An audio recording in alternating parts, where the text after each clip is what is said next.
What's up, everybody? It's Luke James, not the singer.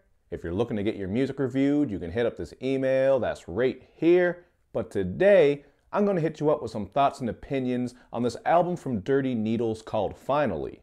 Dirty Needles is a rapper from Youngstown, Ohio, and if you want to find out more about him and check out his music, just take a look at the information box I got for you underneath this video.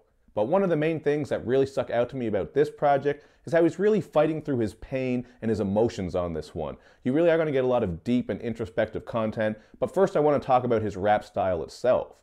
He does have a very commanding mic presence. I like the way that he sounds when he raps because he just sounds so sincere, very vicious and aggressive. And you are going to get some fun references on this thing too. So before we get into all the crazier content, we're just going to keep it light and talk about some of the fun things on here. For example, on the Tiny Tim sample track, SBSP, he says that he's nerd mixed with street savvy and more Green Day than Trick Daddy. I thought that was kind of a funny line and it gives you a glimpse of who he is. And on the intro, we actually get the sound of the GameCube when you turn it on, followed by some Smash Brothers play. I think if you're a gamer, you're going to appreciate a lot of the references like that on this project, and there are some other fun ones as well, man. On Loose Cannon, he says he's downright fierce, no Hadouken. Shout out to Street Fighter, that's a nice line. And there's even some Ducktail love on the song Beast Mode. He says that people are sitting ducks like Huey, Dewey, and Louie's nanny. So there's a lot of fun to be had here. I also like the grungy guitar beat on this one. I think it was one of the standout tracks. And he really is bringing a nice balance. You get all this fun stuff. You get a lot of hard-hitting punchlines and clever wordplay.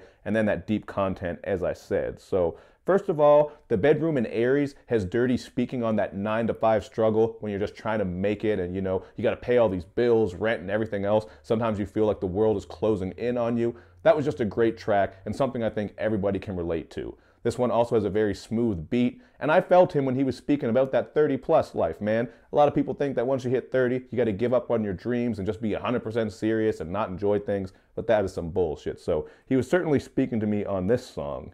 And another song that kind of hit me, and I think it'll hit some other people, is Introvert. This is obviously about that introverted lifestyle where you like to keep to yourself. And while I'm doing these videos on YouTube, it might not seem like I'm much of an introvert, but I'm certainly a person who likes my space and time to myself, man. I get drained when I'm out in crowds. So when he was speaking on all these things on this track, it really did stick with me. He kind of brings up how at times he felt socially awkward until he learned to just, understand himself and that he needs that space and time. That's something important that everyone needs to learn because not all of us like to be around people all the damn time. That was a really dope track. But the track that really hit me is Christine Elaine. This one is just all out heartbreaking. He's talking about what it was like for him to lose his wife, really just trying to struggle with that and, keep his faith. He's questioning God about why these things happen. Very powerful track. And then on the song Tylenol 3, he's actually getting into the time that he tried to kill himself. So you are getting a lot of very deep and real content. Some people might find this a bit heavy, but as he says on Tylenol 3, he's not telling the tale of his suicide to depress people and give them an idea for what to do. He's really just trying to share his story to connect with people and let people know that you have a life that's worth living.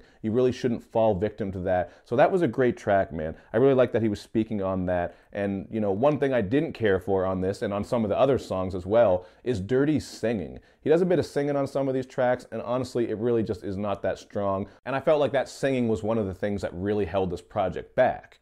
Another thing was some of the production here. I felt like these beats are all right, but there aren't a lot of strong moments that really made a lot of talking points or grabbed my attention. But, there is one beat that was really bad on here, on 10 Toes Down. This one just sounded like some royalty-free music. This was easily my least favorite track. It just sounds like a backing track for a bad commercial. And there's also some more of those goofy vocals on here as well. Just some different voices that are talking on the hook that really didn't, I didn't connect with those too much. And I can say that the song Black Mamba has some more of those sing-songy flows that don't really match with the griminess of the distorted production. So all that said, I'm going to go with a 3 out of 5 here. I think it's pretty good, but not better than a 3. That's just where I'm at with this one. But you guys can check it out for yourself and then let me know in the comments section what you think. You also want to be sure to do all that good YouTube and social media stuff. You know where I'm at, so show me love and show me lots of it. Thank you for watching, everybody. I will see you next time.